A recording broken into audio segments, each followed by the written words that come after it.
New at 5, Alabama's redistricting fight landed in front of the nation's Supreme Court today. The court's decision will likely have far-reaching effects on minority voting powers nationwide.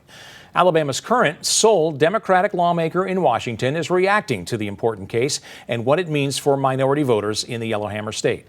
WAAY 31's Matt Kroschel joins us live now in the studio. And Matt, this lawsuit seeks to force the state to create a second black majority congressional district. Dan, currently black residents make up about 27% of the state's total population, but only form a majority in one of Alabama's 7 congressional districts.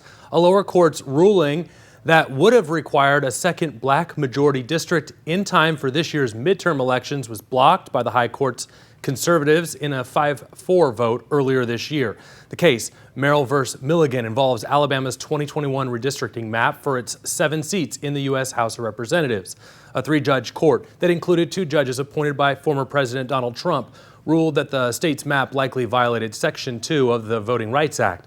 The state is asking the Supreme Court to overturn that decision, arguing that the lower court's interpretation of Section 2 would itself require the state to discriminate based on race. But the challengers counter that if the justices accept the state's arguments, it could decimate minority representation across the country. Every generation must have its own fight in order to protect the progress of the past.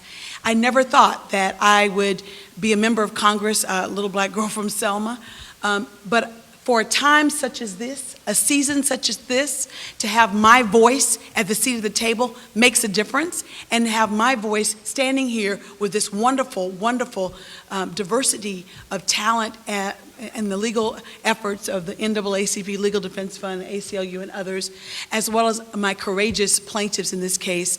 I just want you to know that I stand up for you and I stand with you as we seek fairer representation in Alabama. The Supreme Court justices will likely spend the next several weeks and months going back over all the information in this case, and they won't have a ruling until sometime next year. I'm Matt Kroschel, WAAY 31 News.